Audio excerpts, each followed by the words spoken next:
3.5. The Endgame. Across Europe, the engines kept turning, but the results they gave were no longer actionable. In Berlin, the Austro-Prussian Hephaestus engine calculated 3 separate outcomes to the same battles, simultaneously, and all 3 were immediately broadcasted to Vienna, before it halted. In Budapest, a dispatch marked urgent never left the output deck, because the engine couldn't move it to the transport chute. The same happened in Moscow. In London, the central reel spun continuously, until it ran completely smooth. The brass teeth, once carved with perfect occlusion, were now worn down from constant friction. Normally, the engine would demand a replacement the moment its teeth slipped once. But with the stalling program in place, the reel kept spinning, like a mind trapped in recursive thought, like a body in its death throes, begging for help, unwilling to die. The war room stood still. No one dared to speak. William Thompson watched from the iron gallery above the engine. He hadn't left the catacombs in 3 days. His coat was creased, his collar undone, but when he finally spoke, his voice was clear. "Bonnie," he whispered. No one responded. He stepped down to the floor, his feet tapping softly against the floor tiles. He reached out and touched the barrel controllers, now spinning in all directions without any coherence, giving orders and retractions all at once. "Entropy doesn't just waste heat. It wastes clarity. It erodes the difference between signal and noise." The technicians around them began to whisper, some suggesting sabotage. He turned to face them, thinking of his contemporaries across Europe. "This isn't sabotage. It's just the second law rendered in brass. We kept feeding it input after input until it burned through its own certainty." The barrels gave a last shudder, then stopped. The entire catacomb was plunged into silence. Thompson's ears rang with deafening tinnitus. Thompson looked around at the wreckage of wires and gears. Punch cards piled knee-deep in the corners. Notes went unread. Commands went unanswered. Thompson exhaled, like he could finally rest. Then the Queen's liaison stepped forward. His face hid beneath the brim of his trilby. He wore black gloves and a red sash, bearing a gold emblem of the crown, polished to gleam on his cuffs. "What happened here, Director? The Crown demands an explanation." Thompson gloused at the inert engine wall, then back at the man. "It was never built to hold. Not forever." "Was it tampered with?" "No, it followed its logic, right to the end." The liaison narrowed his eyes. "If this engine collapsed, how long before the others do?" "They're already fracturing, each one burning through its own contradictions. Berlin, Budapest, Moscow, they're all trying to resolve outcomes they can no longer trust." "And if they don't?" "Then God help the nations still listening to them." The liaison gave a nod. "You'll come with me." Thompson didn't resist. As he was led out of the chamber, he looked back once, not at the machine, but at the blank punch cards still waiting to be filled. That night, the guards found Thompson's room almost completely emptied. A single punch card was left on Thompson's desk, blank. There were no formal charges, no trials, only rumors. Some said they fled to France, others to Belgium. A few whispered of the mountains farther east. No country confirmed, no papers printed their names. They were always just orphans, and now they vanished like ghosts from a system that had outgrown them. The war didn't end, but it hesitated, slowed. Orders contradicted themselves. Fronts collapsed, not from assault, but from inaction. Armies stayed put, digging trenches and waiting. Generals sent couriers and pigeons instead of codes on telegraph lines. The rhythms of calculation faltered, and in the silence that followed, soldiers began to think for themselves. Some even spoke across no man's land, sharing cigarettes and singing songs. Without the war engines, the reporting systems dulled. Press briefings grew thinner. Commanders grew cautious. Strategy became hesitant in a continental stalemate, not for lack of nerve, but for lack of instruction. In the space once filled by calculation, intuition returned. Science journals reopened their pages to slower voices. Mathematicians, chemists, physicists, all once conscripted into military operations, reclaimed their intellectual freedom. Across London, the cholera epidemic finally subsided. Across borders, collaboration finally reawakened. In a modest lecture hall in St. Petersburg, Dmitry Mendeleev revised his periodic table, guided not by engine dictation, but by instinct and brute handwork.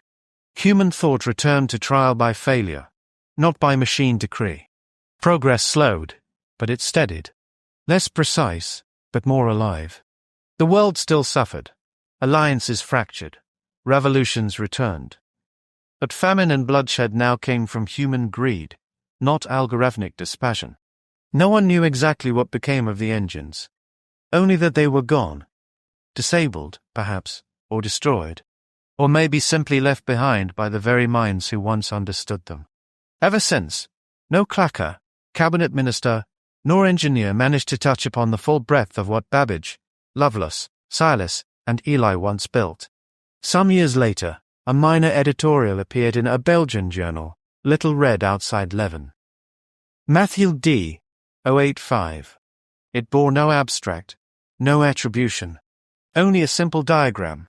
3 overlapping circles labeled truth, usefulness, and good. Beneath it were 2 final lines. Let no machine mistake utility for virtue. Let no kingdom mistake silence for ignorance.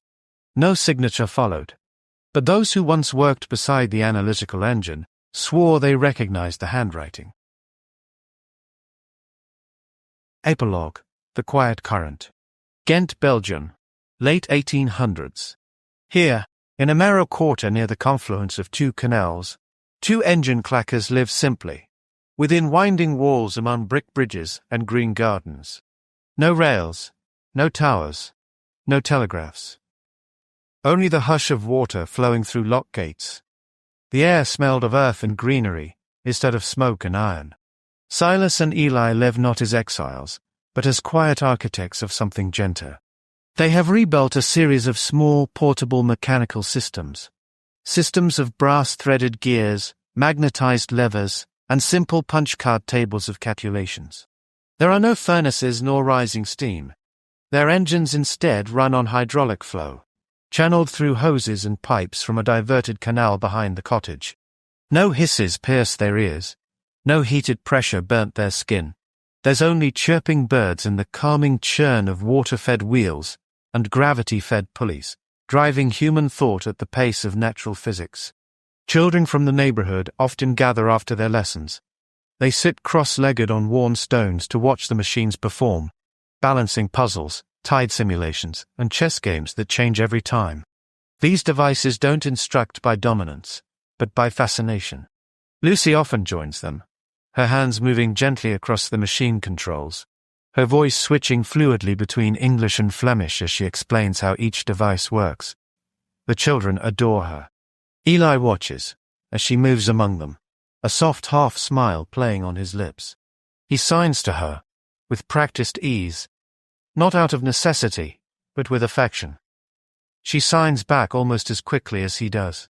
They've come a long way from the night they met at Charles Babbage's workshop. At night, the 3 of them share tea in silence, while handheld machines on the table trace patterns in small, square trays of fine sand. As a wheel spins to guide a stylus through nested arcs, a siphon varies the air pressure. The resulting shapes change, with endless patterns. Eli calls them fractals. Silas calls them art. Lucy just watches. Then one morning, a letter arrives. Unmarked, but containing an object Silas had never seen before. A glass bulb with a coiled filament. Dear Mr. Wynne and Mr. Sharp, I hesitate to intrude upon you, and write only in the hope this might find you through careful hands. A mutual colleague, one of Michael Faraday's last apprentices, spoke of your earlier work on steam engines and game programs. I suspect you may have seen, as we have, that deterministic logic cannot contain a world built on contradictions. Here, in a small lab in New Jersey, we have no such engines, only circuits and questions. We've lit a thread of tungsten in a vacuum chamber, and it burns with a light that does not flicker, nor stutter under soot. It provides a way to illuminate the dark without fire. I believe this light, steady, not explosive, may be useful for something other than industry. If your travels ever bring you westward, We'd welcome a conversation. There is much yet to learn, perhaps about not what machines can do, but whether it can help us live with contradiction, without conquering us completely. Yours sincerely, F.R. Upton, Princeton University, USA. Silas reads the letter twice, then sets it on the table between them. Eli picks up the paper, reading its contents and the unfamiliar signature. His eyes hover over the phrase, "Illuminate the dark without fire." He looks up and smiles. Silas walks out to the backyard, bulb in hand. His hands shake, as if constantly reaching for something, but the motion feels familiar, even drowning. He soon reached the mouth of a canal below him. He adjusts its sluice just slightly, letting more water flow to the smallest wheel, fluttering on its surface. The wheel's turbine is linked to their latest automaton prototype, where he begins to make measurements to fit the bulb. Lucy watches from the window. She doesn't ask what the letter said. She has other thoughts on her mind. She sets the kettle on, and returns to her sketchbook, where beneath schematics of puzzle machines, she continues to draw stars in constellations. Constellations that only she can recognize.